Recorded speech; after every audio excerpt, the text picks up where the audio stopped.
putting an end to New Year's resolutions, upping your boss game in just minutes each week, and supporting staff who are worn down by rude customers. It's happening right now on BossBetter Now.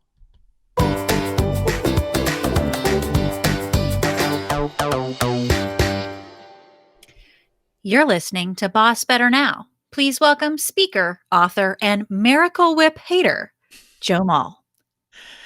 Well, hello, boss heroes. Welcome to the show. However you are listening today, on Apple Podcasts, on Spotify, on Audible or Amazon or Google or Stitcher. That was Stitcher. Or if you're watching us on the BossBetter Now channel on YouTube, we are delighted you are here. Please welcome my gracious and talented co-host, Alyssa Mullet. Greetings, my friend. Hey, I also am a fellow Miracle Whip hater. That does not belong in any kind of condiment land, let alone the gloriousness that is mayonnaise. Thank you. Agreed. Miracle Whip tastes like rejection feels. And it's not even a food, right? It's a food-like substance invented in a test tube in a lab. I would completely agree with that. It has this air that is full of nothingness. Just, yes, nothingness exists within the miracle realm. Ugh, yuck. Gross. And I so appreciate that the first thing you said was to try to debunk this idea that Miracle Whip is like mayonnaise. No. Because for my money, saying that Miracle Whip is just like mayonnaise is sort of like saying that a colonoscopy is just like a nap. Right? I mean, they both involve laying down, but the similarities end there. You're on fire today, man. Oh, we haven't recorded in a while. I've been looking forward to this. My ab workout is going to hurt by the laughter. So prepare yourself out there, listeners. He's on fire this morning. Oh, what else are you on fire about today, Joe? Well, it is about the time on the calendar when New Year's resolutions start to fade. Or they burst into flames, and our intentions are no longer lined up with our actions. And this is why the very first email I sent to my BossBetter email subscribers was about not making a New Year's resolution. Okay. Because we know they don't work. Mm. Have you ever made did you make a New Year's resolution this year? No, I did not. I've learned my lesson. I don't do that anymore. Okay. And why not? Because I have found for myself that New Year's resolutions imply that I have to have some sort of motivation. There's a motivation start point, so to speak, an initiation of that motivation. And that does not translate well in my life, because then every day leading up to that is just the exact opposite, right? Because I better get it in before I have to get to this point. So rather than trying to think about it as a resolution or a specific moment in time in which I have to have this motivation, I have tried to think of it as a continuum of momentum. Momentum over motivation. And so resolutions don't really align with that whole thing of momentum for me. That's right. Because the deciding that we're going to increase this or decrease that or do more or less of something, it's an idea that's not tied enough to habits. That's what we understand about how change happens in people, that it takes the creation of new habits. A habit is a regular tendency or practice, one that is hard to give up. Yeah. And so we sometimes fail to translate our resolutions into habits.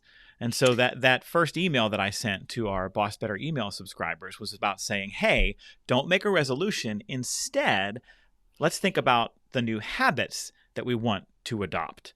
And there was one habit in particular that I encouraged them to adopt and that I wanted to talk about today. Ooh, do tell. And well, the habit is called the Monday 20. And Okay, the I haven't idea heard of it. here is quite simple. It's that every Monday you take 20 minutes to do something that makes you a better boss for those you lead. And maybe you spend 20 minutes talking with a coach or a colleague about a situation that you're facing. Maybe you spend 20 minutes reading a leadership book, or, I don't know, listening to a podcast. Plug, right? There's so many things you can do with that time. You use that time to write a heartfelt note of appreciation to an employee. You take 20 minutes and do a set of rounds to connect one-on-one with people where they work. You pull out your journal and you write for a few minutes about your leadership intentions for the week ahead. So I call it the Monday 20. Do you do anything like this, Alyssa? I love me some habits, just like I love me some values. I love me some habits. And I actually is part of the core work that I do with each of my coaching clients, which is to support authentically led actions of values. We name the habits that support those actions of authenticity. So, for me personally, how I apply this is habits that serve. They serve me, right? That's the primary objective of those core habits that I have developed for myself. And so the first things, I'm going to get real specific. The first things that I do in the morning is I get up early because that's the only time that I get truly that time to serve the habits that serve me.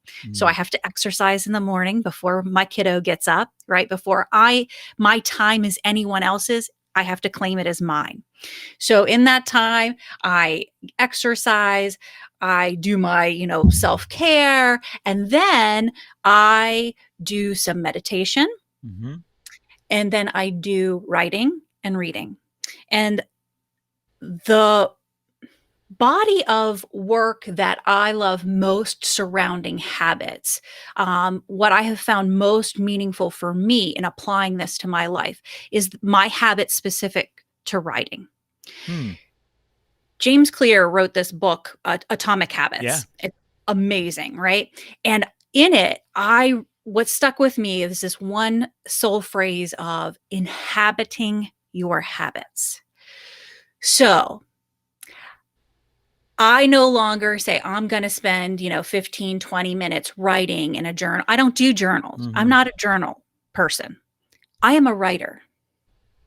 I inhabit the habit of a writer. Therefore, I write daily. And that, when I can think of it as it's who I am, it's part of my identity, then it is no longer unchained or unconnected to me. There's not the availability of it to be anything but who I am at my core. I love it.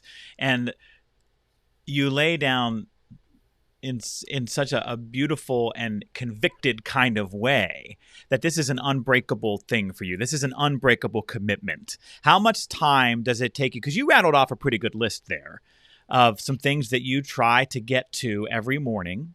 Yeah. Do you mind me asking how much time it takes you to complete your habits? So people are going to laugh and go like, oh, that lady is a nutso. But it takes 2 hours, and that includes a shower and all that fun jazzola. But I wake up at 4:30. So from 4:30 to 6:30, I am exercising, cleaning myself up for the day, putting my face on, which really doesn't really mean anything nowadays. But then I am meditating, whether that's saying a mantra over in my head, whether that's just listening to, a meditation or meditative music. I do that for 10 to 15 minutes. Then I am writing. Again, 10 to 15 minutes. That's my writing habit. And then I'm reading until I am forced to not be allowed to be in my book anymore. When another human enters the picture. from the family When unit. I hear the door crack, I mean, it is like the sound that broke time. Good feelings, go on. Yes. Boom, boom, boom. Well, so here's something that I'd love to get your reaction to. I remember having a conversation about habits, especially as they relate to food and exercise, Mm. with a speaker friend of mine who said to me, he's a CrossFit coach. He said, "Your feelings will lie to you." He Mm. said, "Our feelings lie to us. We never. The idea was we never feel like getting up at 4:30 in the morning. We never feel like exercising. We never feel like taking the time to do some of the things that you have committed to in the mornings." And so we're sort of constantly negotiating with ourselves, aren't we? Yeah. Of, well, I got to talk myself into wanting to get on that exercise bike or go do my yoga or just, not hit the snooze button. Mm-hmm. How have you not let yourself off the hook? How have you not given yourself permission to say, well, I've done the 4:30 to 6:30 thing for, a month, and maybe I could take a day off? How Yeah. have you maintained that commitment that it takes to sustain a habit? I think in large part, two reasons. Number one, it is, I know what it feels like in my body, not just my feeling emotional. I know what it feels like in my body if I don't do those Yeah. things, right? And it is, I get angrier quicker. Mm-hmm. It is the negative self-talk starts way sooner in the day and it gets a lot louder in my head. Mm-hmm. Um, my ability to serve others completely hinges on my ability to serve me first. Yes. I feel that in my bones, and I have written about it to myself, and I continually go back to that and to remind myself, okay, even though I might not quote feel like it, right? This is what I'm committed to doing.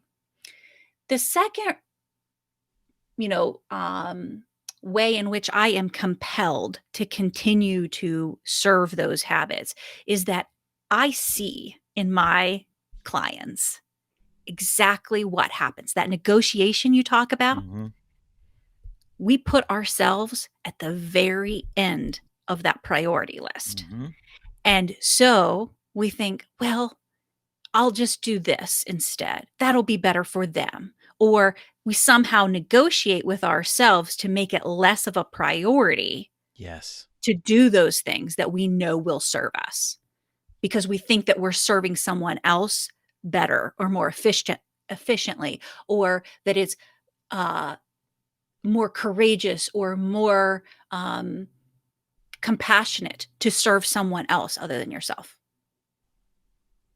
And I would Absolutely. add, not just serve someone else, but serve someone else first. And that's where we have to kind of change the entire dynamic is we have to make serving yourself first not feel so ugly and so selfish and so shameful and guilt filled.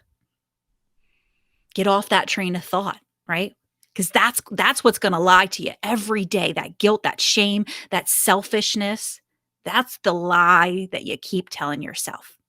And the truth to counteract it is what you said moments ago, which is my ability to serve others, to be at my best every day, depends on me setting aside this time and keeping this commitment. It's funny. I've always said I am much likelier to break an appointment with myself than I am with someone else. So when I would make an appointment with myself to do exercise or even just take a walk, it's easy to set that aside when certain things on the to-do list aren't done. Yep. And you know this in quarantine and from March and into the summer, I used that time to try to pursue, after years of struggle, some changes relative to my weight and my overall health. And, I was able to make better progress on that than I ever have before. I lost 46 pounds and really got down to the healthiest shape that I have been in really in my adult life. And one of the things that became clear to me, and I still struggle with this, but it's clear as day to me, is that for me, activity, whether you want to call it exercise or just moving my rear end, is my therapy. It is my medication. I am a better husband, father, business owner, writer, speaker, friend, housekeeper, doer of laundry when I create the space early in the day to do that activity, because I get all those good brain chemicals, right? You can go down the science path, which is that I produce some reactions in my biology that make me more resilient. And that's what you described earlier, is that when we commit to the habits that favor ourselves, we are able to better serve others. And when the others we serve challenge us, push us, call on our patience, call on our resilience, it's going to be there in a greater depth than it otherwise would have been had we not shown up for ourselves with our habits. And that is the perfect parallel to how you boss better. Right. I thought we were going to talk about the Monday 20, but we were talking about the reason to embrace habits. And it's such a precursor to this conversation because, and I tell organizations this all the time, I get calls to do training and development work with them to help grow leaders, to help staffs and teams overcome various obstacles. And most of the time, what I am doing with them is being an accountability mechanism for the setting aside of time, right? If I work with an organization for a few months or a year, we are setting aside time to pull people together and work on X, Y, Z. And I'm going to let you in on a little secret. Almost everybody listening to this doesn't need me to do that. The greatest resource that we can devote to getting better at something, whether it's being a leader or being a parent or being a father, being a partner, is time. It's the setting aside of that time. So when I float the idea of the Monday 20, what I'm asking folks to do is to make a commitment to a chunk of time that is devoted to a specific set of practices. That set of practices is about becoming a better boss. And there are so many different ways you can use that time, but it has to become an unbreakable commitment. Otherwise, it's just a New Year's resolution that fades away in a couple of weeks. Yep, absolutely.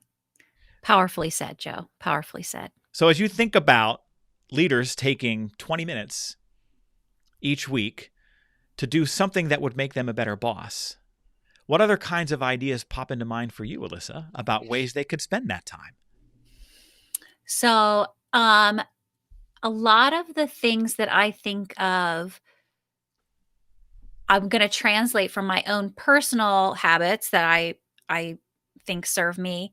So in terms of how that applies, how does exercise apply in the workplace, right? Okay. So the first thing would be is I think that number one, a healthy you is a healthier you everywhere in all of the arenas that you live in.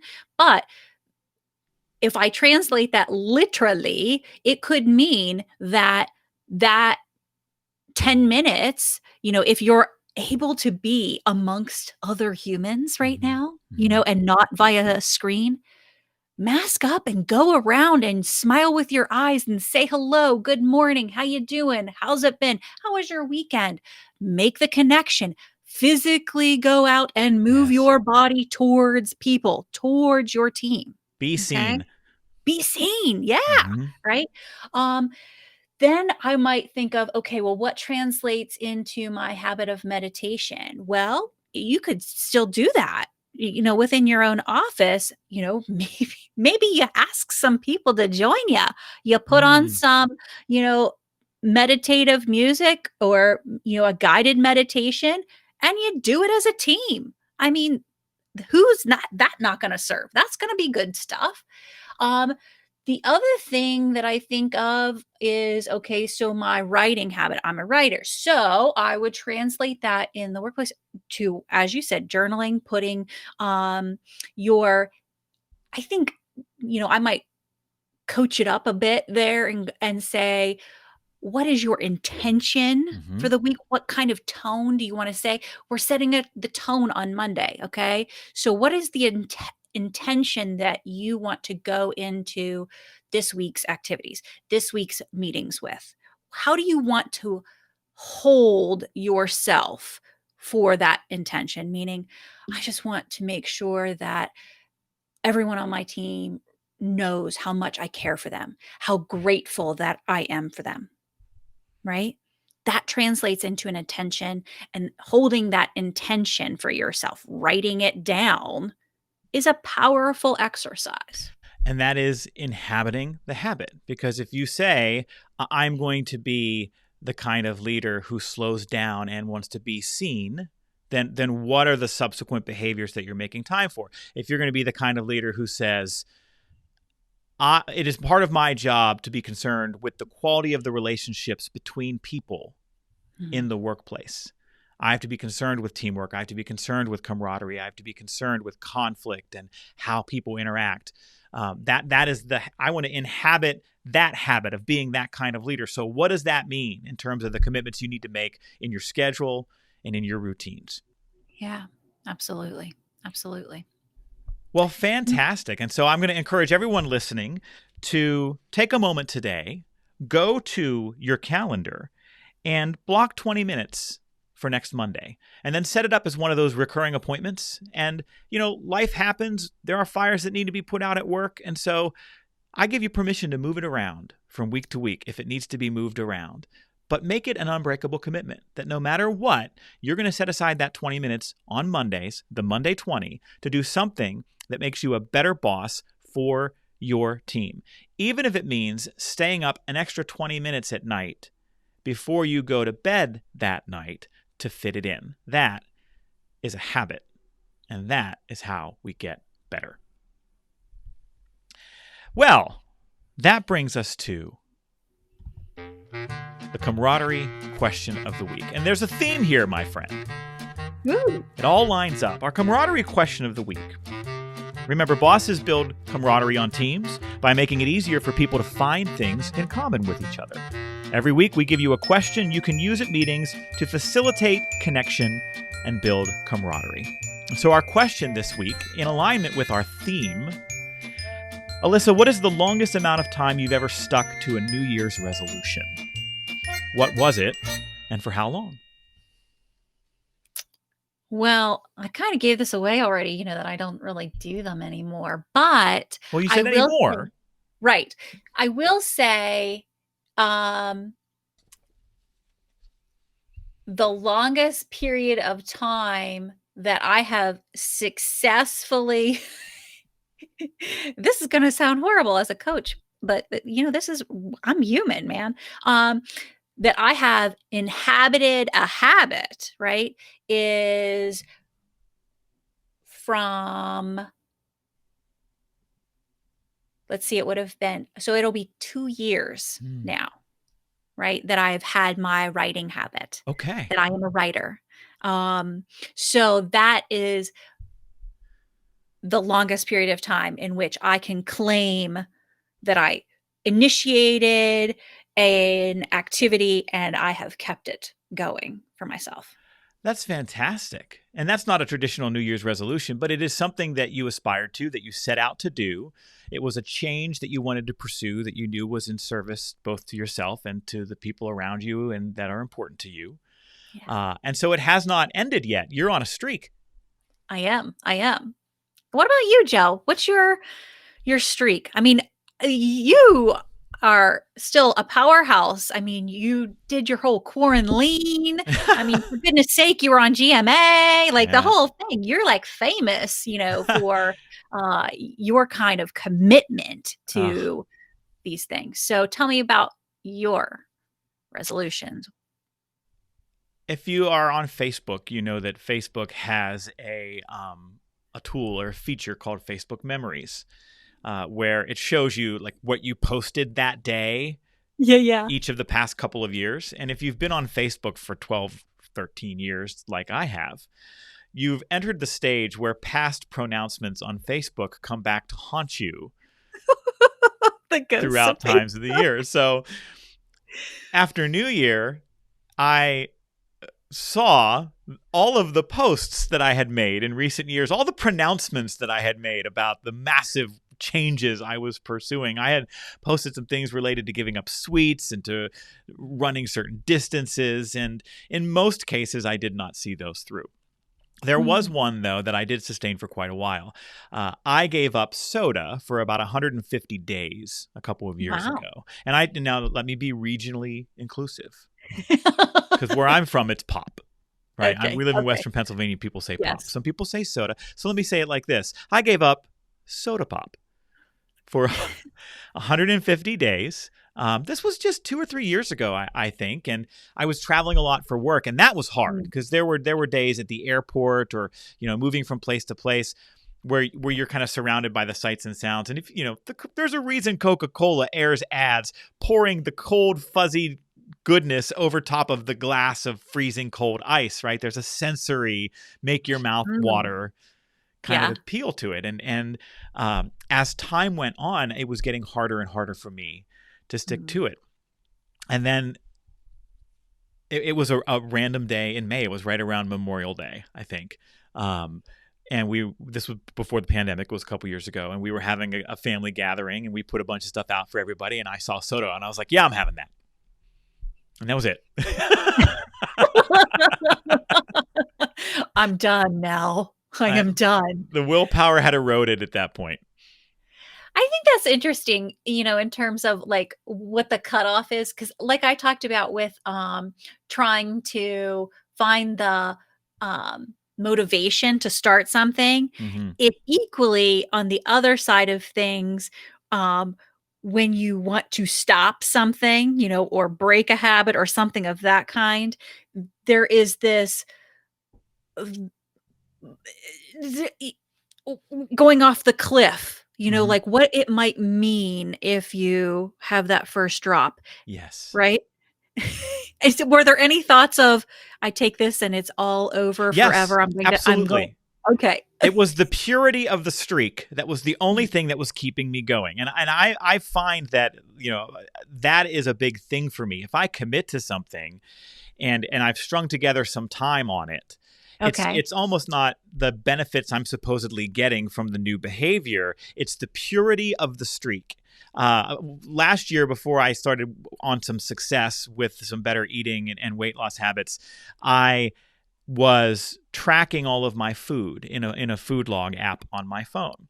And my wife and I went on vacation for a couple of days with another couple, and I decided that week I wasn't going to hold myself to such a high standard. It was a vacation, and that I let myself off the hook with logging that. And as soon as that streak of days of logging was gone, the momentum that I had was gone. And so back in March, when we started quarantine, and I decided to recommit myself to some daily habits in the interest of my health, the first daily habit that became an unbreakable commitment for me was logging my food. And today is the 322nd day of logging that food. And because I know that if I break that streak, there's something about my psyche that it will be 10 times as hard to get the momentum back if I do that. Kudos to you and congratulations on your streak. And that is a testament to what it takes to continue that momentum for each one of us is so different and so requiring of that individual ability to determine what serves you so that you can serve others. Absolutely. And I love that our entire conversation today so far has been themed entirely around the idea of habits, right? And it reminds me of a fantastic book.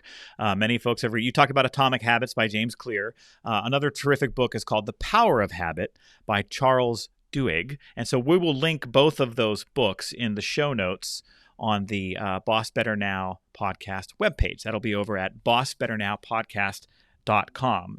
And that, folks, is the camaraderie question of the week. And so we end today with mail time.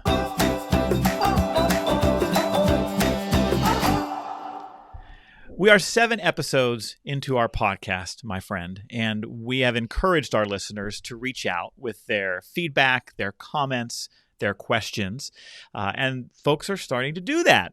Yay! You can get in touch with us a couple of ways. You can head on over to the Boss Better Now Facebook page, where you can comment on episodes, on clips. You can ask questions. You can also do that at the podcast webpage, bossbetternowpodcast.com. There is a comments section under every episode. We'd love to hear from you.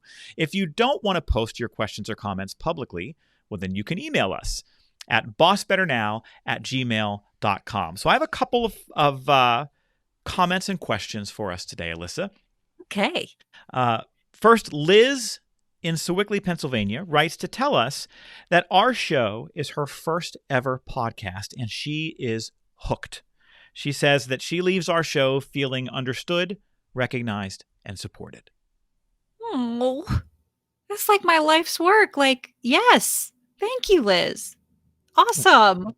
Renee from Tampa, Florida, wrote in to say that she thinks our show, this is all caps, so well done. She wanted to tell me, Joe, you picked a great co-host. And she has a question.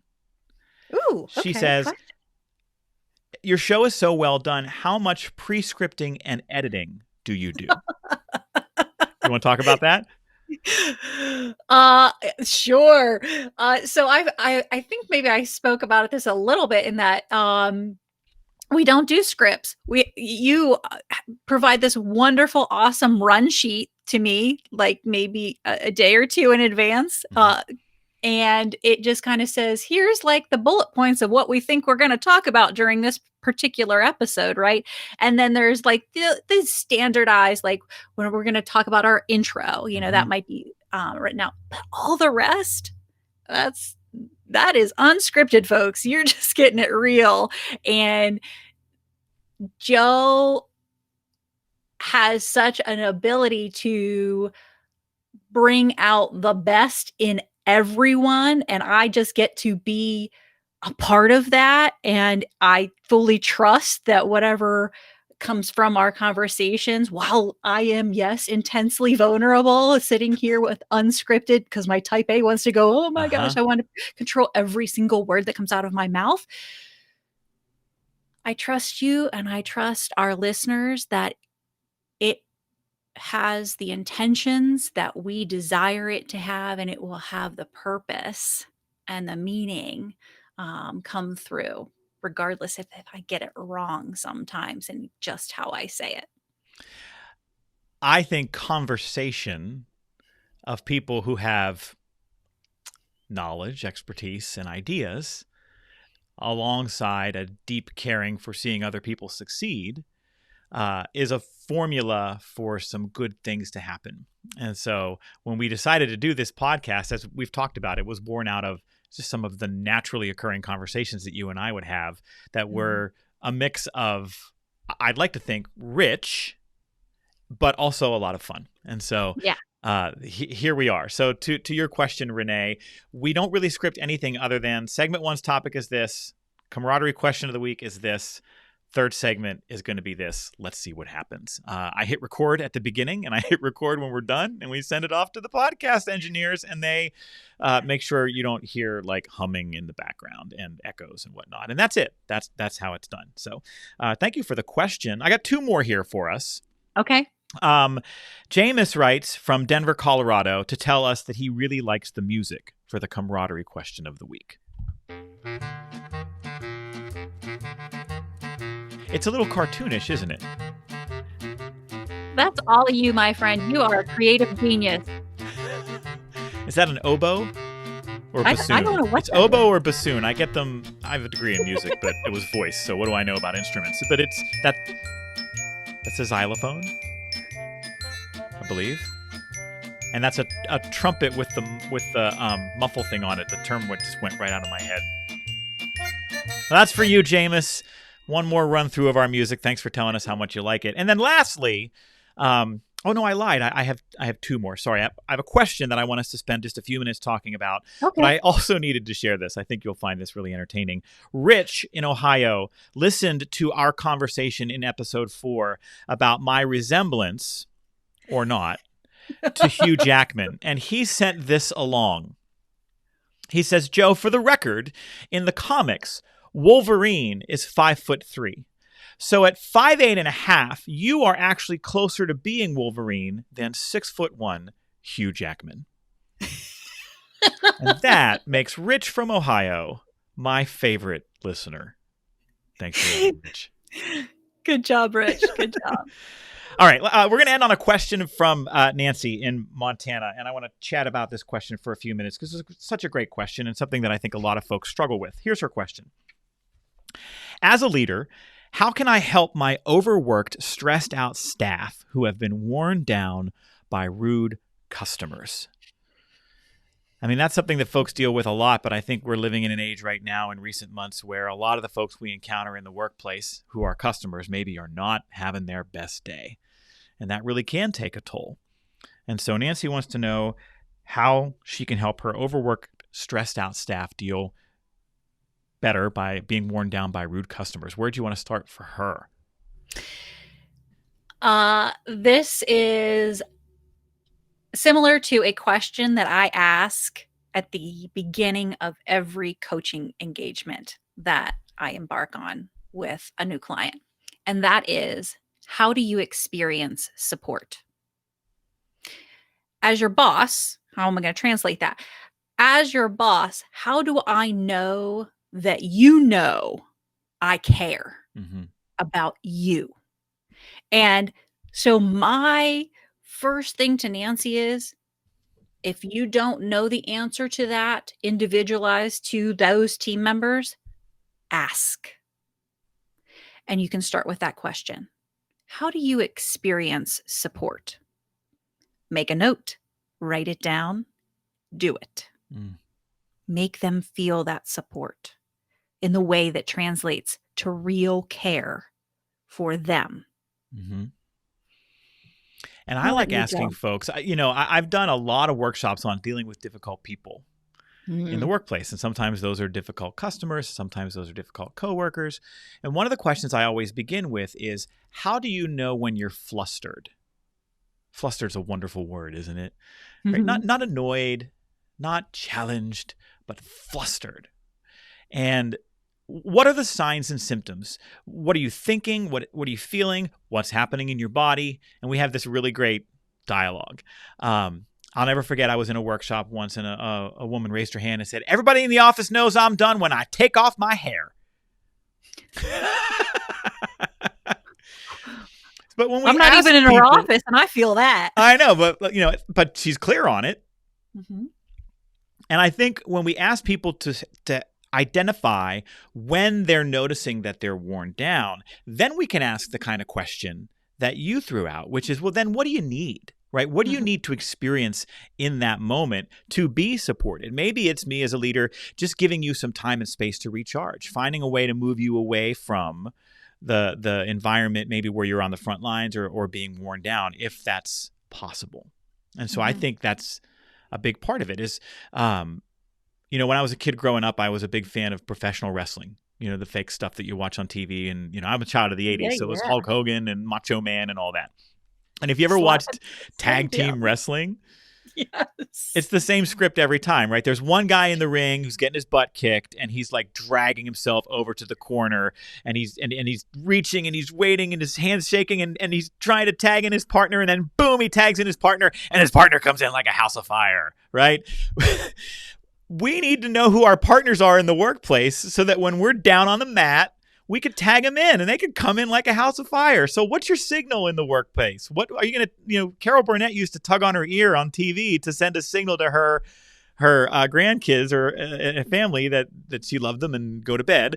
But what's your signal in the workplace where you're going to tag in a teammate to say, okay, I get it. You're down on the mat. You need me to come in like a house of fire. Here I am. These metaphors, again, folks, he started off on fire. He's ending it on fire as well. Aren't we just the greatest beneficiaries of it today? And Nancy, here's the other thing to remember, my friend. You've got to make your employees the hero of the story. You've got to give them capes. And what I mean by that is when you're dealing with rude customers, it's really easy to focus on the horrible behavior. and the awful ways they make you feel. And when we do that, all of our mindset and all of the dialogue, both internally and around us, is negative. But if you can find a way to flip the script and to tell them why they're the hero in the moment with the rude customer, you move away from that negative mentality and into a better headspace. And what I mean by that is you ask the employee, you know what? Yeah, you're right. That was a horrible interaction. That person had no right to talk to you that way. But boy, I feel bad for whatever it is that they're going through or are dealing with that led them to be in such a place where they talked to you that way. And in the moment, you had an opportunity to be a hero, to help them solve their problem. You did not give them the power to negatively influence your quality of service delivery. No matter how they showed up, it didn't change how you showed up. And that makes you a hero in my book. And when we can write that script for folks and we can say that out loud and plant those seeds in people's heads over and over again, they become a little bit more resilient in the face of rude people.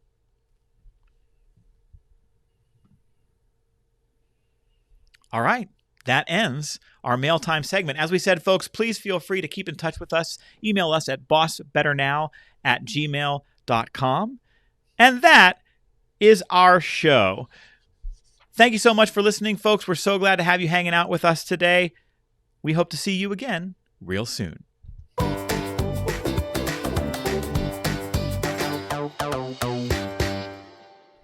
This show is sponsored by Joe Mull and Associates.